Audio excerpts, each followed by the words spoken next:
White box testing is where we understand what the structure of the software is. We can look at the control structures, we can see the paths through the program, and you can test to the logic of the program. This is only useful for small programs, for small components, typically that we would test at unit test time. Once you get to larger amounts of software, the number of paths grows so that it's really difficult to do any kind of white box, or sometimes called clear box testing. So we'd have to use more black box approaches on larger units of software. We'll talk about the fact that complete path testing is what we'll call intractable. It's not impossible, but we'd have to live for whole long time in order to be able to completely test all the paths through a program. So it's intractable. So white box testing is basically an approximation to complete path testing, where we would choose the test cases that will give us the highest probability of detecting defects. There are 4 kinds of coverage metrics for white box testing. They're called statement coverage, branch coverage, condition coverage, and multiple condition coverage. These names were invented by a man by the name of Boris Beiser, who has written a series of books about testing. Now, I pointed out earlier that it is impossible to completely test all the paths through a program. If you look at this graph, it's called a flow graph or a program graph over here. Each node in this graph, in this structure, represents either a single statement or a bunch of statements that ends in some sort of a decision. And the outcome of the decision is a branch to either one place or another place. So it's sort of like an if. There's another if statement. There's another a bunch of lines of code followed terminated with an if statement. There's a bunch of function with the last thing an if statement. You either branch there or there, and so forth. So we got if. There are 4 ifs in here, and then a loop back. So there are 5 predicates in this program. Right? This one has a predicate in it that's like an if, and either you branch to here or here.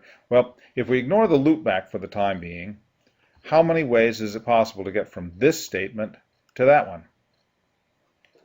Well, if you look at it, there are 5 ways. There are 5 paths from here to here. Now, if we didn't have the loop, then that program would be perfectly fine. We could easily test that. Just devise 5 test cases, 1 for each path. The problem comes in when we loop. If we loop back just one time, then the number of ways to get from the beginning of the program, starting the program, entering the whole thing, coming here, and then terminating the program, the number of ways to get from the beginning to the termination of the program is 5 for the first iteration, and then for each path in the first iteration, there are 5 paths for the second iteration. So it's 5 times 5 paths. So the total number of paths is 5 for the first iteration, if you don't loop back at all, plus 25 if you loop back once. Well, if we loop back twice, then it's 25 times 5, 125. So the total number of possible ways to execute this program would be 5 plus 25 plus 125. And if we loop back twice, 3 times, 4 times, then the total number of ways that we can execute the program from the very beginning to the very end is the sum of this series. 5 to the first plus 5 to the second plus 5 to the third plus so forth. If we limit the number of loopbacks to say 19, so the number of iterations through the control structures, the maximum number of iterations is 20, then the total number of paths of executing this program from the very beginning to the very end would be the sum, 5 to the 20th plus 5 to the 19th, down to 5 to the 1st. The value of that sum, of that series, is about 10 to the 14th, 10 with 14 zeros after it. To give you a sense of how big that number is, if we wrote a test case, if we took 5 minutes to write the test case, run the test case, evaluate the test case, and that's without taking any time for eating or sleeping. If we tested continuously, it would take us 2 billion years to test this program. Just this little program right here, 2 billion years. So you can see it would take a whole lot longer to test a normal program that you and I would write. The solar system is about 2 billion years old. The different kind of coverages, the simplest form of coverage is called statement coverage, where we devise our test cases so that each statement is executed by at least one test case at least once. Now, there are three things that are necessary for a failure. First of all, the program must have defects in it. That's not a big problem. We're pretty good at putting defects into our software. The second thing is the line of code that has a defect, you must execute that line of code. Right? If you run your program, a line of code has defects in it, and you never execute that line of code, the software will never fail. Right? So that's where statement coverage comes in. So statement coverage says, well, let's at least write enough test cases so that we execute every statement at least once. But that alone, those two things, are still not necessary in order to have a failure, because it is possible to have a defect in your line of code, but the defect won't sort of manifest itself as a failure except under the right conditions. Let me give you a simple example. The line of code is this: A equals B divided by C. Now, there's a defect in that line of code, and the defect is, well, what if C is equal to 0? Then you got division by 0. That's a failure.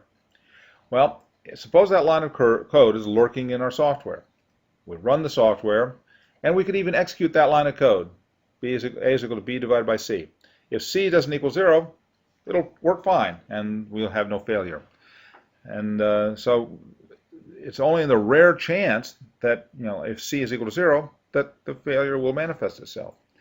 And so that's the challenge of testing, to devise enough test cases so that you test every line of code in every possible state so that the failures will happen. And that's why testing is so difficult.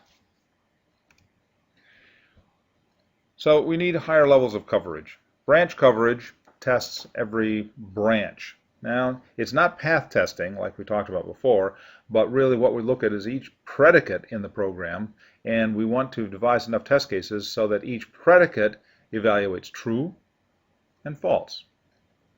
So if I have a program like this has two predicates in it, these two if statements.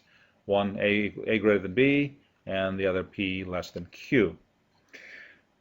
So I would need a set of test cases so that this predicate evaluated true and false. One where A is greater than B, and a test case where A would evaluate less than or equal to B.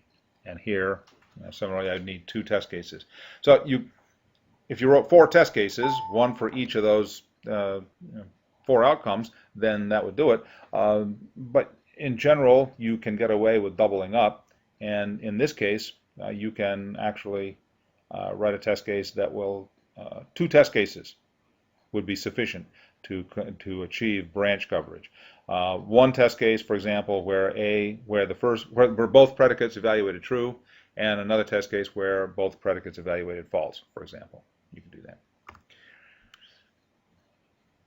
But those were simple predicates. How about if we look at predicates that are compound, like these? Well, now it's more challenging than just making sure every predicate evaluates true and false, because there are different ways in which those predicates can evaluate true and false. And really what we want to test is the sort of the contribution of each condition in the predicate. So what we need is something more complicated than just branch coverage, and that is called condition coverage. In condition coverage, we devise enough test cases so that each condition in a predicate takes on both possible values. Each condition evaluates true and false. So in the previous page here, we need 4 test cases. One where A was greater than 1, or actually we need 8 test cases. One where A is greater than 1, whereas A is less than or equal to 1. One where B is equal to 0, one where B is not equal to 0, one where A is equal to 2, one where A is not equal to 2, and one where x is greater than 1, one where x is not greater than 1.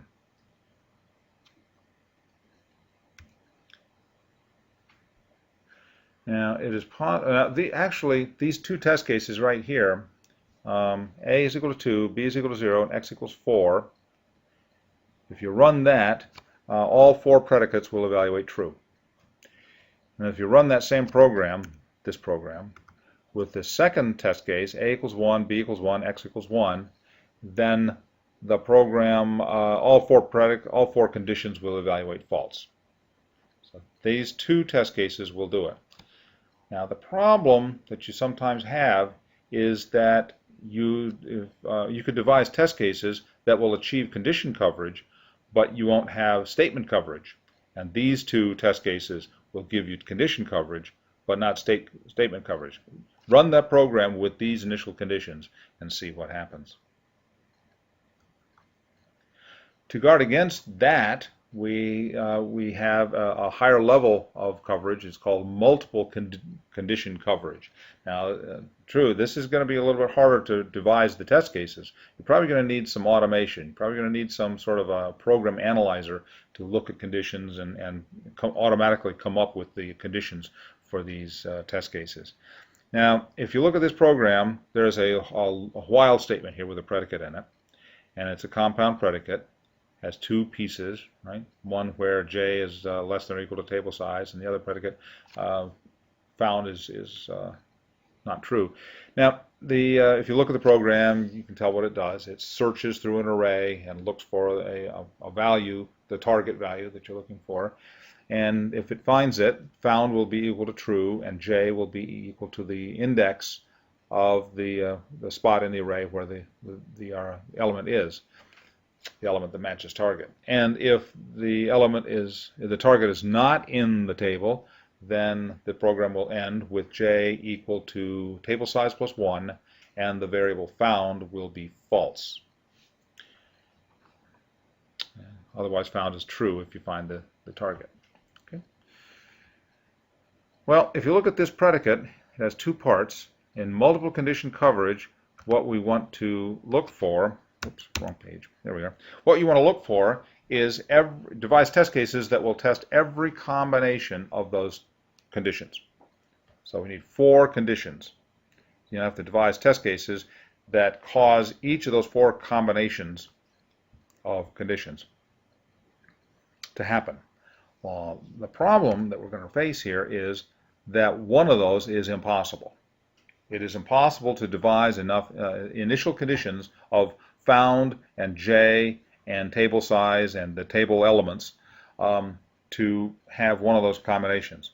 And if you think about it, the combination is if j is greater than or equal to table size, right? In other words, you haven't found the target and you bounced all the way to the end of the table, found has to be equal to false. So the condition where j is greater than or equal to table size and found is true is impossible. Right? So it's this one, where j is greater than table size and found is true. This one right here, this last one. That's impossible. You cannot devise a set of initial conditions that causes that combination of conditions. Well, so that's the challenge of doing multiple condition coverage. We get better coverage because you're testing to every condition and not just to the predicates, but you have to analyze the program to see which of those combinations of conditions is feasible.